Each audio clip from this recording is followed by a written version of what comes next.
Hello, everybody. Action Sports Jax and Jaguars.com getting together on the eve of the draft as the Jaguars have 12 picks, 2 first-rounders, and maybe the most exciting team on draft night if you think about their pick selection and also the drama around Yannick Ngakoue and maybe even Leonard Fournette. We have everybody here: Brent Martineau, Dan Hickens, Stuart Weber, Marcel Robinson from the Action Sports Jax side, Brian Sexton, JP Shadrach, John Oehser, Ashland Sullivan on Jaguars.com. So hello to everybody. Dan, let's begin with you. How excited are you? 24 hours away from the 2020 draft. I'm very excited. I want the Jaguars to own this draft. I want the Jaguars to dictate the tempo of the draft. I want the Jaguars to be moving and grooving, trading up if they see a guy, trading back, grabbing another pick. I want the Jaguars to have 12 going in. I want them to come out with, 8 really good football players. Brian Sexton, you've seen all these drafts. What do you think about this particular one?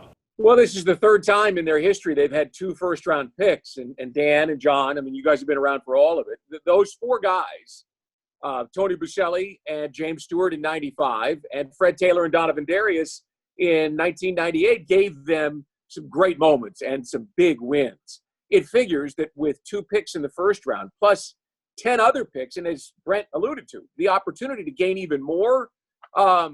Miami has 14. Right now, they're in control, but the Jaguars are in a sweet spot at number 9, where it seems like a lot of things could come together, either wide receiver or offensive tackle. They're in a plum position.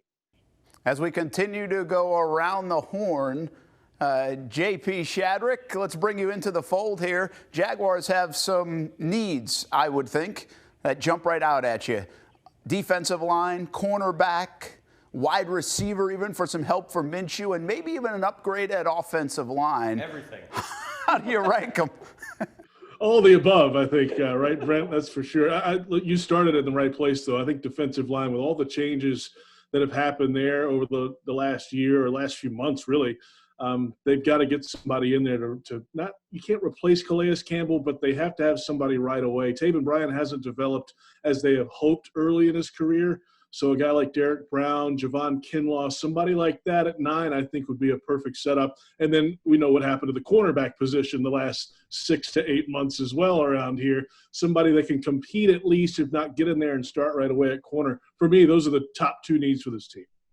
Let's bring in Ashland Sullivan here in the conversation. Ashland, you're around this team so much.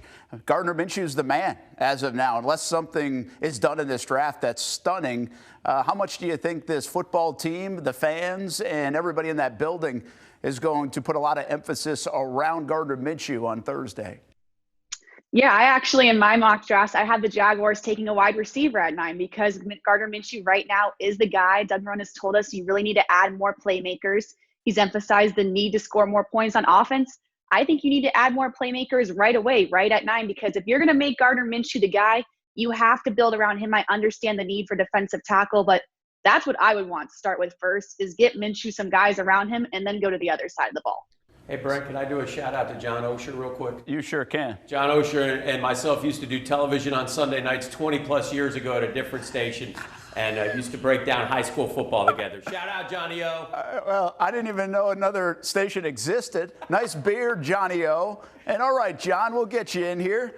At the end of the weekend, Leonard Fournette, Yannick Ngakoue, still members of the Jags. What do you think? Well, that's a good question. I think Yannick will be, because I think it's going to be difficult to find a team that's willing to give up what the Jaguars would want to be blown out of the water, because I don't think they're trying to trade him. And they have to find another team that's also willing to pay what Yannick wants. And I think that's been a very difficult combination. I think it's going to continue to be. Fournette would surprise me less if he's traded, because I think it's an easier thing to trade. You're just trading him. You're trading his contract, so you know what the other team knows what they're going to be getting. It's not 2 moving parts; it's only one part. So I think Fournette would be. He would still surprise me. Yeah, Fournette, probably the last tradable piece for this football team, you would think. That makes some sense because of what just John said, but you could argue he's the best offensive player from a year ago as well. Stuart Weber, I want to get you in here because you're not only playing host on this major Zoom call, thanks for setting it up, but how are they going to do this thing with the NFL? How much intrigue is there in the technical side of how they're going to perform a virtual draft, not just here in Jacksonville, but all around the country? I hope they have somebody prepared to hit unmute on all the buttons like I'm trying to do here while also paying attention to the conversation, and Dan Hicken coming out of left field and making me throw things off. Look, it's unprecedented. I mean, that's part of the excitement when you think about it from a technical side, and just how are they going to pull this off with the virtual draft. And you have to think they've got some really good IT guys, and they're going to lean on those guys. But at the end of the day, there's always a conference call. There's always a phone call to be like, this is the pick. We're going to make this. There's going to be a simpler way, and then I bet there's going to be an advanced way that, you know, they want to use and hope to use, and we'll see if they're actually able to if everything goes right on the technical side. All right, let's bring Marcel in, too, so we can get everybody in here, and then we'll end this thing, at least for now, and can't wait until Thursday night. But, hey, Las Vegas would have been fun, Marcel. We've been to some of these drafts. Are you still as excited, even though we won't be kind of feeling the atmosphere, whether it's at Daly's Place in a draft party or Philadelphia, Chicago, New York, Nashville, Las Vegas? I mean, I think there's always going to be some excitement, you know, when it comes down to it, just because of the unknown of what could potentially happen on draft night. But I'd be lying if I said that the excitement is tapered a little bit, not being in Las Vegas. Of course, I love the city of Jacksonville. I've been here pretty much all my life, but you know, Vegas is a little bit of a different animal. And to be honest with you, I think that kind of may translate to some of the other guys too. I know we talked to Jawan Taylor earlier, or last week actually, and he mentioned, you know, getting the phone call, the excitement. My sort of concern is for the guys who have worked their whole life to get the chance to walk across, you know, the draft stage when they're called. You know, they won't really get that opportunity. So I think that sort of, as much as we're kind of, you know, wondering how that excitement level is going to be, I think there's tapered a little bit too. Nice lid, by the way, Marcel Robinson. All right, we're going to end this, but Brian Sexton, I got to bring you back in for this. Have you heard from Perkins? Because he's not going to run that card up to the stage. I mean, he must feel left out of this thing. Well, this would be the first time in Jaguars history that Mike Perkins has not been, let's say, the point man, right? Kind of like Stuart is, the guy who gets all the information, gets it on the card, and makes sure it gets there. Behind the scenes for the last 2 weeks, though, I mean, he's been leading the effort. He's the director of football technology. So he's got an even bigger job in this 26th NFL draft in Jaguars history, trying to make sure that all the cameras and all the interconnections between the league and the Jaguars people, which, by the way, spread all over the First Coast, I would say he'd rather be sitting in Vegas right now. Yeah, absolutely. All right. Hey, this is an eclectic group we have with Jaguars.com and also with Action Sports Jax. But who's the senior member? Hicken? Sexton? Ozier? Who's got the most seniority here in Jacksonville? Hicken. Yeah, I would say Hicken. Hicken predates me. Mm-hmm. That's great. Thanks. Not by much. What an honor. Yeah. Well, just wanted to give you one shout out here. He was in Chicago the day that the franchise was awarded. I would say that nod goes to him. Thank you, Fred. I would say I look at it this way. Ashland, how old are you? 25.